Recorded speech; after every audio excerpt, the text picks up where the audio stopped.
Hi, everyone, and welcome to Short Stories with Miss Tanya. So last week I did a video like this where you guys just saw the pictures, the book. I decided to kind of try out this other way of doing it, where you guys can see me on the bottom of the screen. Um, Today we're going to read Sideways Stories from Wayside School, and the author is Sachar. I hope I'm saying that right. I apologize. Illustrated by Adam McCauley. So I'm sure a lot of you have read these stories. I have not. I did start reading this one. I thought it was pretty funny. So I like also reading about the characters, which is the way this book is kind of written. So let's get started. The introduction. This book contains 30 stories about the children and teachers at Wayside School. But before we get to them, there is something you ought to know so that you don't get confused. Wayside School was accidentally built sideways. It was supposed to be only one story high with 30 classrooms all in a row. Instead, it is 30 stories high with one classroom on each story. The builder said he was very sorry. The children at Wayside like having a sideways school. They have an extra large playground. The children and teachers described in this book all go to class on the top floor. So there are 30 stories from the 30th story of Wayside School. It has been said that these stories are strange and silly. That is probably true. However, when I told stories about you to the children at Wayside, they thought you were strange and silly. That is probably true. Number one, Mrs. Gorf. Mrs. Gorf had a long tongue and pointed ears. She was the meanest teacher in Wayside School. She taught the class on the 30th story. If you children are bad, she warned, or if you answer a problem wrong, I'll wiggle my ears and stick out my tongue and turn you into apples. Mrs. Gorf didn't like the children, but she loved apples. Joe couldn't add. He couldn't even count, but he knew that if he answered a problem wrong, he would be turned into an apple. So he copied from John. He didn't like to cheat, but Mrs. Gorf had never taught him how to add. One day, Mrs. Gorf caught Joe copying John's paper. She wiggled her ears. First, her right one, then her left one. She stuck out her tongue and turned Joe into an apple. Then she turned John into an apple for letting Joe cheat. Hey, that isn't fair, said Todd. John was only trying to help a friend. Mrs. Gorf wiggled her ears, first her right one, then her left, stuck out her tongue, and turned Todd into an apple. Does anybody else have an opinion? She asked. Nobody said a word. Mrs. Garf laughed and placed the three apples on her desk. Stephen started to cry. He couldn't help it. He was scared. I do not allow crying in my classroom, said Mrs. Garf. She wiggled her ears, first her right one, then her left, stuck out her tongue, and turned Stephen into an apple. For the rest of the day, the children were absolutely quiet, and when they went home, they were too scared to even talk to their parents. But Joe, Don, Todd, and Stephen couldn't go home. Mrs. Garf just left them on her desk. They were able to talk to each other, but they didn't have much to say. Their parents were very worried. They didn't know where their children were. Nobody seemed to know. The next day, Kathy was late for school. As soon as she walked in, Mrs. Gorf turned her into an apple. Paul sneezed during class. He was turned into an apple. Nancy said, God bless you, when Paul sneezed. Mrs. Gorf wiggled her ears, first her right one, then her left, stuck out her tongue, and turned Nancy into an apple. Terence fell out of his chair. He was turned into an apple. Mauricia tried to run away. She was halfway to the door as Mrs. Gorf's right ear began to wiggle. When she reached the door, Mrs. Gorf's left ear wiggled. Mauricia opened the door and had one foot outside when Mrs. Gorf stuck out her tongue. Mauricia became an apple. Mrs. Gorf picked up the apple from the floor and put it on her desk with the others. And a funny thing happened. Mrs. Gorf turned around and fell over a piece of chalk. The three Erics laughed. They were turned into apples.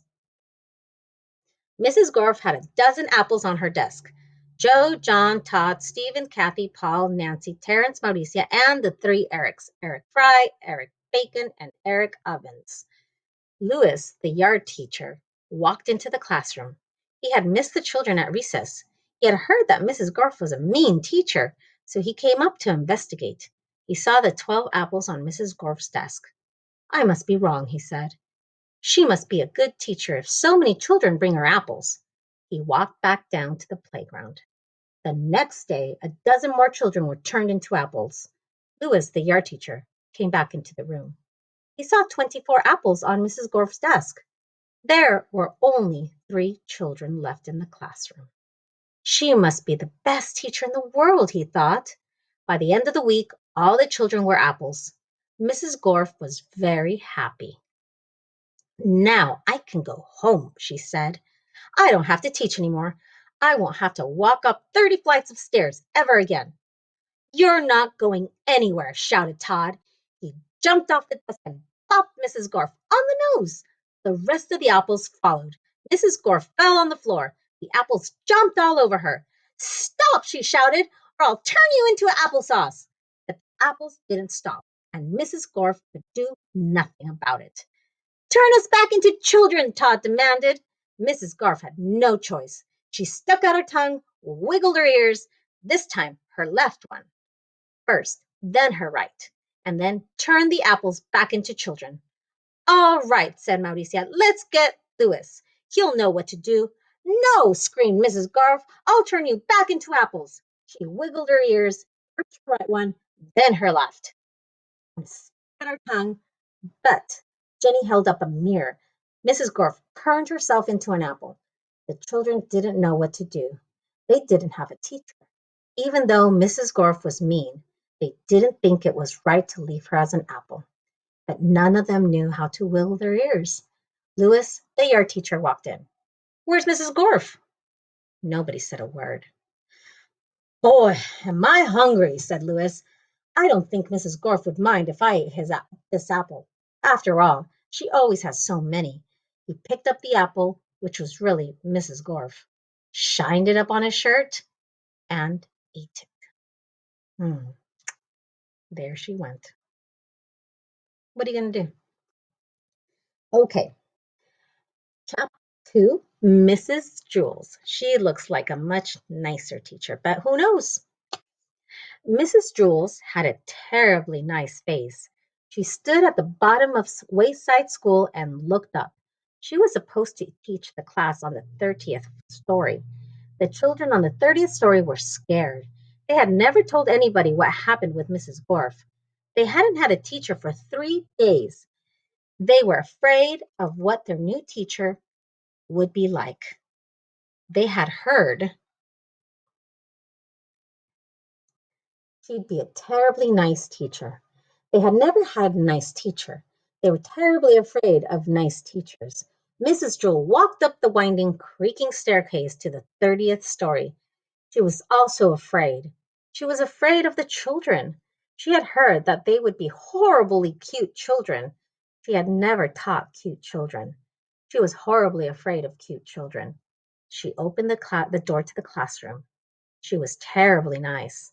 The children could tell just by looking at her. Mrs. Jules looked at the children. They were horribly cute. In fact, they were much too cute to be children.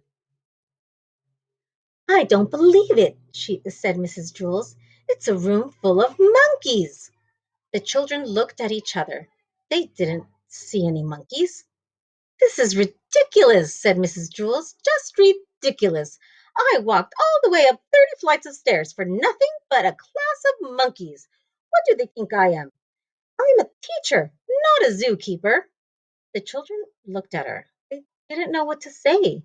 Todd scratched his head. Uh, hmm. Oh, I'm sorry, said Mrs. Jules. Please, don't get me wrong. I have nothing against monkeys. It's just that I was expecting children. I like monkeys, I really do.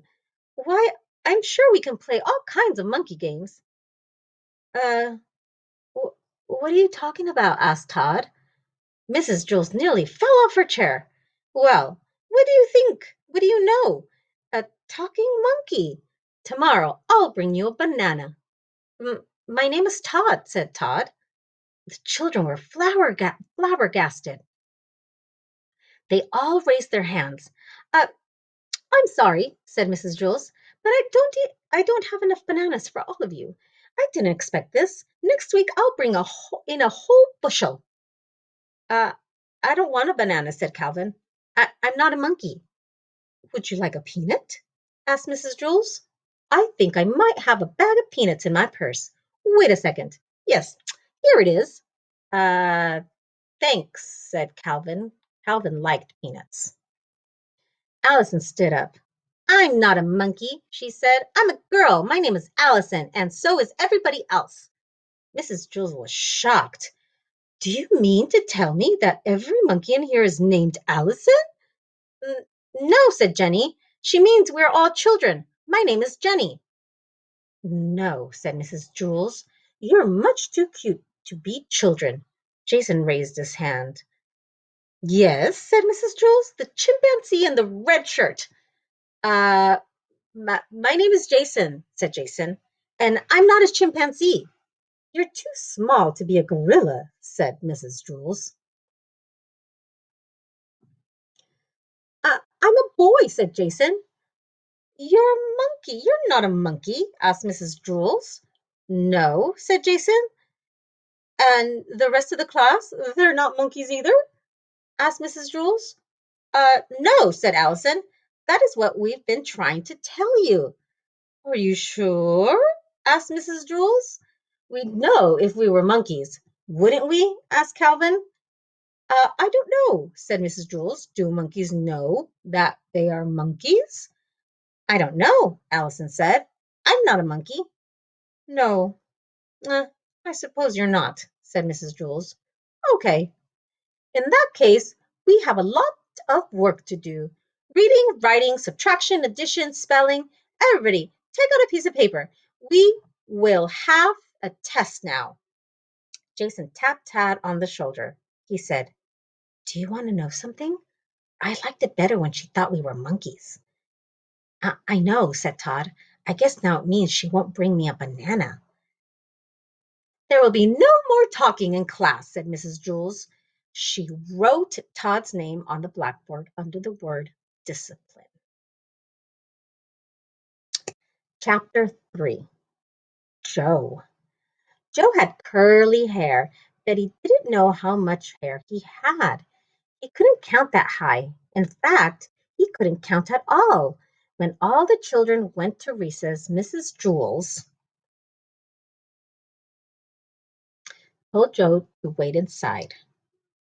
Joe, she said, how much hair do you have? Joe shrugged his shoulders. A lot, he answered. But how much, Joe? Asked Mrs. Jules. Mm, enough to cover my hair, Joe answered. Joe, you are going to have to learn how to count, said Mrs. Jules. But, Mrs. Jules, I already know how to count, said Joe. Let me go to recess. First count to 10, said Mrs. Jules. Joe counted to 10. 6, 8, 12, 1, 5, 2, 7, 11, 3, 10. No, Joe, that is wrong, said Mrs. Jules. No, it isn't, said Joe. I counted until I got to 10. But you were wrong, said Mrs. Jules. I'll prove it to you. She put 5 pencils on his desk. How many pencils do we have here, Joe? Joe counted the pencils. 4, 6, 1, 9, 5. There are 5 pencils, Mrs. Jules. That's wrong, said Mrs. Jules. How many pencils are there? Oh, sorry. How many pencils are there? Asked Joe. 5, said Mrs. Jules. That's what I said Joe. May I go to recess now? No, said Mrs. Jules. You got the right answer, but you counted the wrong way. You were just lucky. She said 8 potatoes on his desk. How many potatoes, Joe? Joe counted the potatoes. 7, 5, 3, 1, 2, 4, 6, 8. There are 8 potatoes, Mrs. Jules. No, there are 8, said Mrs. Jules. But that's what I said Joe. May I go to recess now? No, you got the right answer, but you counted wrong, the wrong way. She put 3 books on his desk. Count the books, Joe. Joe counted the books. 1,000, a million, 3. 3, Mrs. Jules. Correct, said Mrs. Jules. May I go to recess now? Asked Joe. No, said Mrs. Jules. May I have a potato? Asked Joe. No, listen to me. 1, 2, 3, 4, 5, 6, 7, 8, 9, 10, said Mrs. Jules. No, you say it. 1, 2, 3, 4, 5, 6, 7, 8, 9, 10, said Joe. Very good, said Mrs. Jules. She put 6 erasers on his desk. Now, count the erasers, Joe. Just the way I showed you. Joe counted the erasers. 1, 2, 3, 4, 5, 6, 7, 8, 9, 10. There are 10, Mrs. Jules. No, said Mrs. Jules. Didn't I count right? Asked Joe. Yes, you counted right, but you got the wrong number, said Mrs. Jules.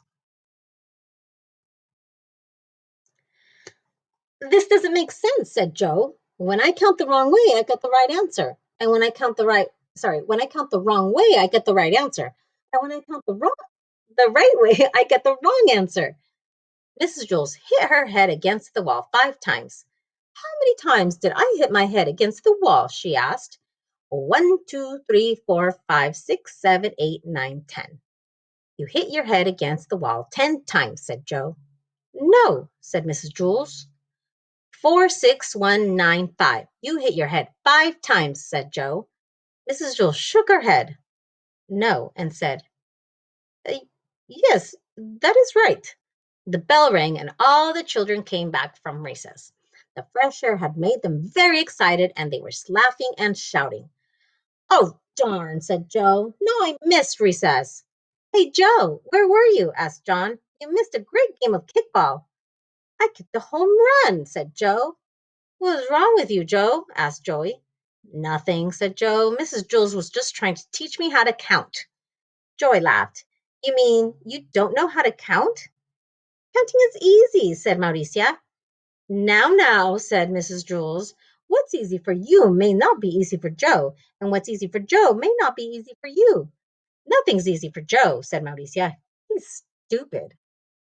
I can't beat you up. I can beat you up, said Joe. Try it, said Mauricia. That will be enough of that, said Mrs. Jules. She wrote Mauricia's name on the blackboard under the name Discipline. Joe put his head on his desk between the 8 potatoes and the 6 erasers. Don't feel bad, Joe, said Mrs. Jules. I just don't get it, said Joe. I'll never learn how to count. Sure you will, Joe, said Mrs. Jules. One day it will just come to you. You'll wake up one morning and suddenly be able to count. Joe asked. If all I have to do is wake up, what am I going to school for? School just speeds things up, said Mrs. Jules. Without school, it might take another 70 years before you wake up and are able to count. By that time, I will have no hair left on top of my head to count, said Joe. Exactly, said Mrs. Jules. That is why you go to school. When Joe woke up the next day, he knew how to count. He had 55,006 hairs on his head. They were all curly.